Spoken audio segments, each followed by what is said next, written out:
Sekolah dan kampus sebagai panggung gladi kotor sekaligus gladi bersih untuk kehidupan siswa dan mahasiswanya. Saat ini, dunia sedang dilanda ketidakpastian di hampir semua sektor kehidupan. Bukan hanya dalam sektor industri dan dunia usaha, melainkan juga dalam kehidupan sehari-hari. Kita secara personal maupun profesional dituntut untuk lebih cekatan, cepat, dan cermat melakukan penyesuaian-penyesuaian. Mau tidak mau, siap atau tidak, kita harus bertransformasi. Terlebih lagi lembaga pendidikan, sekolah dan kampus yang memiliki peran penting dalam menyiapkan anak-anak untuk kemudian mampu berpartisipasi dalam kehidupan di era yang makin tidak menentu ini. Dalam kesempatan ini saya ingin mengajak kita semua untuk refleksi dan membaca situasi pendidikan di dunia pada umumnya dan di Indonesia pada khususnya. Belakangan ini, topik pembicaraan tentang krisis pembelajaran atau learning loss marak dibicarakan di berbagai belahan bumi, termasuk dalam diskusi bidang pendidikan G20 maupun forum internasional lainnya. Sebenarnya dunia sudah mengalami krisis pembelajaran bahkan sebelum pandemi COVID-19. Data Bank Dunia tahun 2019 menyampaikan bahwa diperkirakan tidak kurang dari 53% anak-anak di negara berpenghasilan rendah dan menengah mengalami ketinggalan dalam pembelajaran. Jika tidak ada intervensi percepatan, maka Sustainable Development Goals UNESCO 2030 terancam tidak akan tercapai. Meskipun sebagian besar negara di dunia telah mencapai penyelesaian sekolah dasar, namun 56% dari usia siswa sekolah dasar di dunia tidak memiliki kemampuan literasi dasar dalam membaca, menulis, sains, dan matematika. Ini adalah data PBB tahun 2020. Bagaimana dengan Indonesia?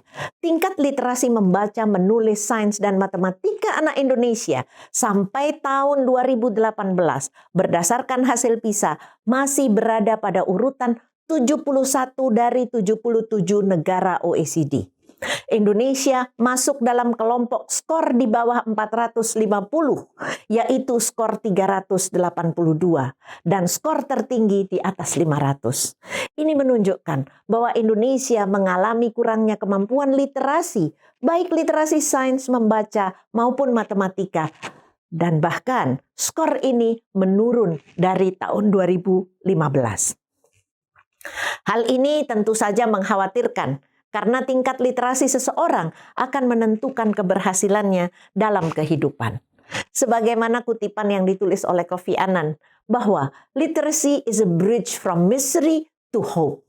It is a tool for daily life in modern society. It is a bulwark against poverty and a building block of development, an essential complement to investment in roads, dams, clinics, and factories.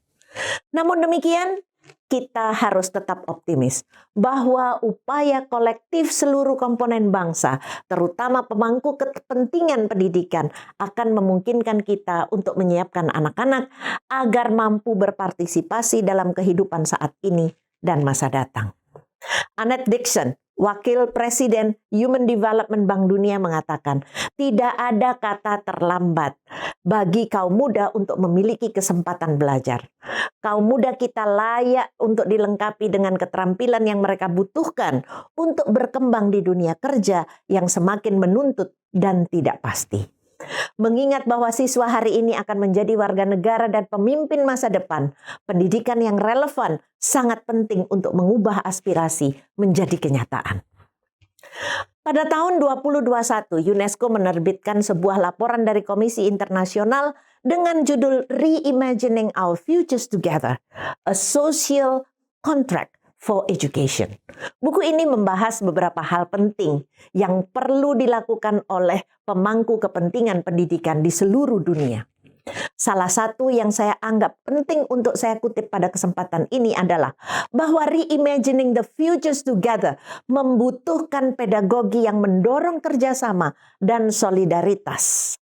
Bagaimana kita belajar harus ditentukan oleh mengapa dan apa yang kita pelajari.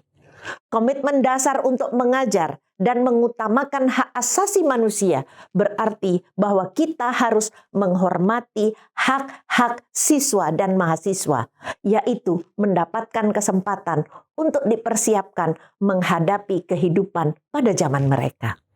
Dua pesan utama dari Asia Pacific Regional Education Ministers Conference yang kedua di Bangkok pada bulan Juni yang lalu adalah memastikan keamanan kembali ke sekolah dan pemulihan pembelajaran yang efektif, serta transformasi pendidikan dan sistemnya agar lebih relevan, inklusif, dan membangun resiliensi.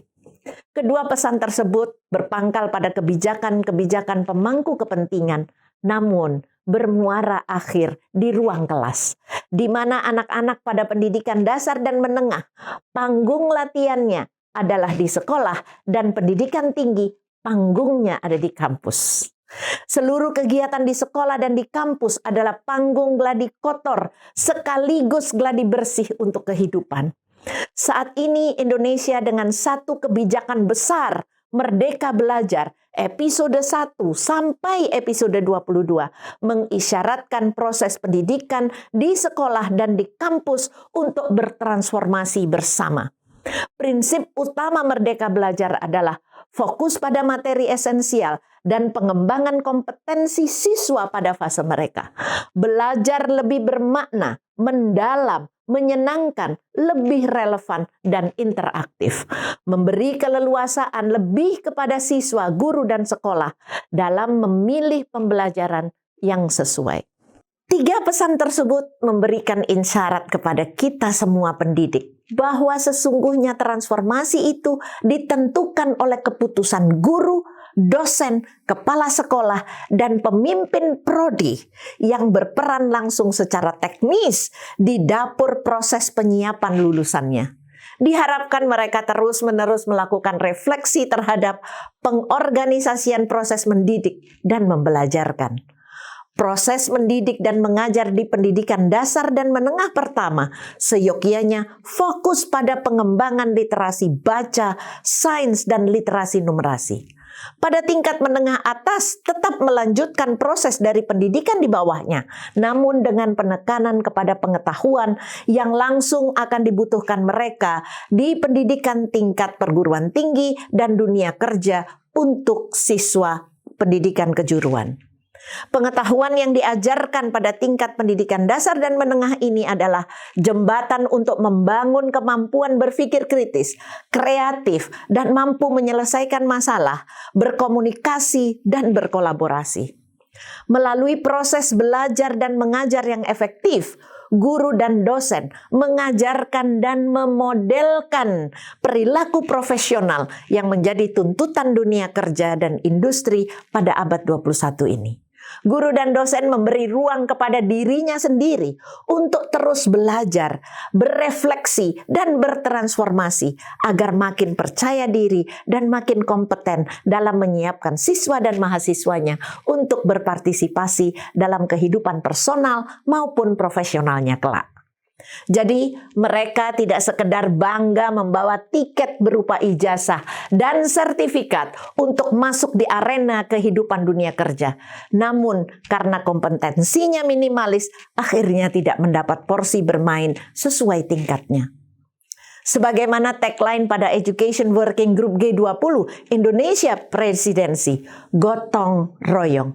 Mari bersama-sama bergotong royong membantu menyiapkan anak-anak kita untuk menari-nari cantik dan lincah dalam kehidupannya, dan jangan sampai mereka cukup menjadi penonton yang menyesal karena tidak bisa ikut menari.